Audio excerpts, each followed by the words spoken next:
Le football.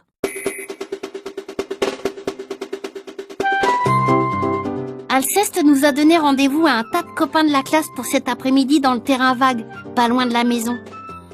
Alceste, c'est mon ami.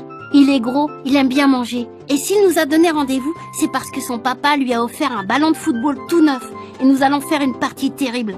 Il est chouette, Alceste. Nous nous sommes retrouvés sur le terrain à 3 heures de l'après-midi. Nous étions 18. Il a fallu décider comment former les équipes pour qu'il y ait le même nombre de joueurs de chaque côté. Pour l'arbitre, ça a été facile. Nous avons choisi Agnan. Agnan, c'est le premier de la classe. On ne l'aime pas trop, mais comme il porte des lunettes, on ne peut pas lui taper dessus, ce qui, pour un arbitre, est une bonne combine. Et puis, aucune équipe ne voulait d'Agnan, parce qu'il n'est pas très fort pour le sport, et il pleure trop facilement. Là où on a discuté, c'est quand Agnan a demandé qu'on lui donne un sifflet. Le seul qui en avait un, c'était Rufus, dont le papa est agent de police. « Je ne peux pas le prêter, mon sifflet à roulette, » a dit Rufus. « C'est un souvenir de famille. » Et il n'y avait rien à faire. Finalement, on a décidé qu'Agnan préviendrait Rufus et Rufus sifflerait à la place d'Agnan. « Alors, on joue ou quoi? Je commence à avoir faim, moi !» a crié Alceste.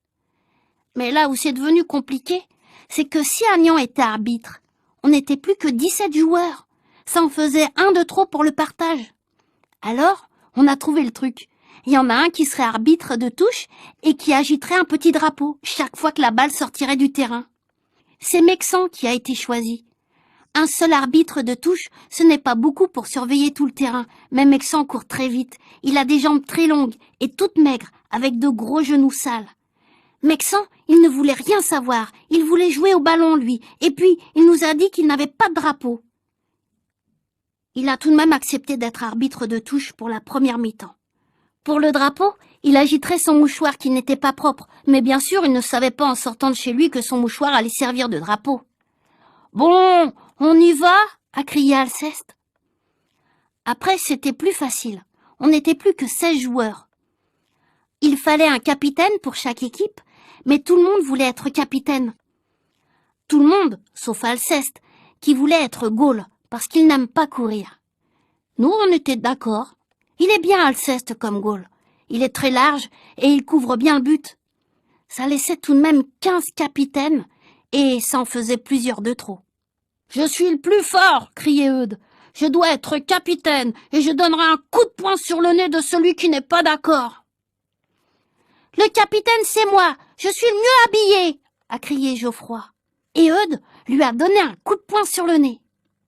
C'était vrai que Geoffroy était bien habillé. Son papa, qui est très riche, lui avait acheté un équipement complet de joueur de football, avec une chemise rouge, blanche et bleue. « Si c'est pas moi le capitaine, » a crié Rufus, « j'appelle mon papa, il vous met tous en prison !» Moi, j'ai eu l'idée de tirer au sort avec une pièce de monnaie. Avec 2 pièces de monnaie, parce que la première s'est perdue dans l'herbe, et on l'a jamais retrouvée. La pièce, c'était Joachim qui l'avait prêtée, et il n'était pas content de l'avoir perdue. Il s'est mis à la chercher, et pourtant Geoffroy lui avait promis que son papa lui enverrait un chèque pour le rembourser. Finalement, les 2 capitaines ont été choisis, Geoffroy et moi. « Dites, j'ai pas envie d'être en retard pour le goûter !» a crié Alceste. « On joue ?» Après, il a fallu former les équipes. Pour tous, ça allait assez bien, sauf pour Eudes. Geoffroy et moi, on voulait Eudes parce que, quand il court avec le ballon, personne ne l'arrête. Il ne joue pas très bien, mais il fait peur. Joachim était tout content parce qu'il avait retrouvé sa pièce de monnaie. Alors, on la lui a demandé pour tirer Eudes au sort, et on a perdu la pièce de nouveau. Joachim s'est remis à la chercher, vraiment fâché cette fois-ci. Et c'est à la courte paille que Geoffroy a gagné Eudes. Geoffroy l'a désigné comme gardien de but.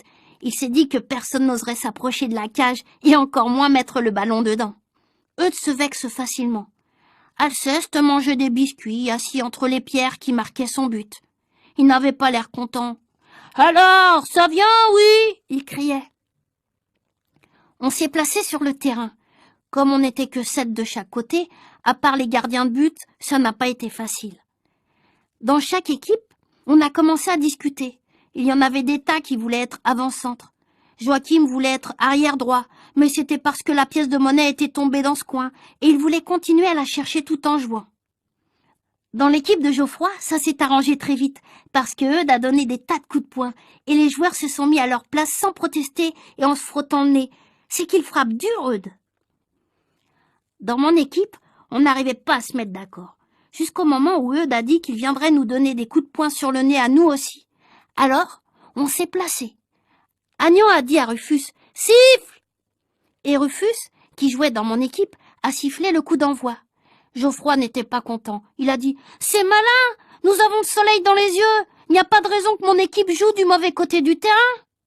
Moi, je lui ai répondu que si le soleil ne lui plaisait pas, il n'avait qu'à fermer les yeux, qu'il jouerait peut-être même mieux comme ça.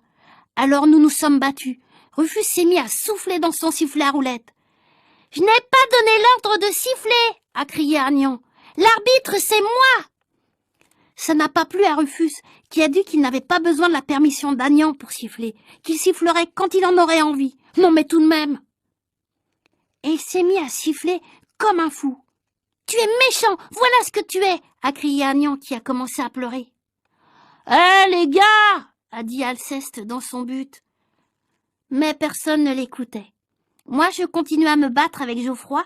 Je lui avais déchiré sa belle chemise rouge, blanche et bleue. Et lui il disait « Pouh, ça ne fait rien, mon papa il m'en achètera des tas d'autres. » Et il me donnait des coups de pied dans les chevilles. Rufus courait après Agnan qui criait « J'ai des lunettes, j'ai des lunettes !» Joachim, il ne s'occupait de personne, il cherchait sa monnaie, mais il ne la trouvait toujours pas. Eudes, qui était resté tranquillement dans son but, en a eu assez, et il a commencé à distribuer des coups de poing sur les nez qui se trouvaient le plus près de lui, c'est-à-dire sur ceux de son équipe. Tout le monde criait, courait, on s'amusait vraiment bien, c'était formidable. « Arrêtez les gars !» a crié Alceste de nouveau. Alors Eudes s'est fâché. « Tu étais pressé de jouer !» il a dit à Alceste. « Eh ben joue ! Si tu as quelque chose à dire, attends la mi-temps !»« Bon, la mi-temps de quoi ?» a demandé Alceste. « Je viens de m'apercevoir que nous n'avons pas de ballon. Je l'ai oublié à la maison. »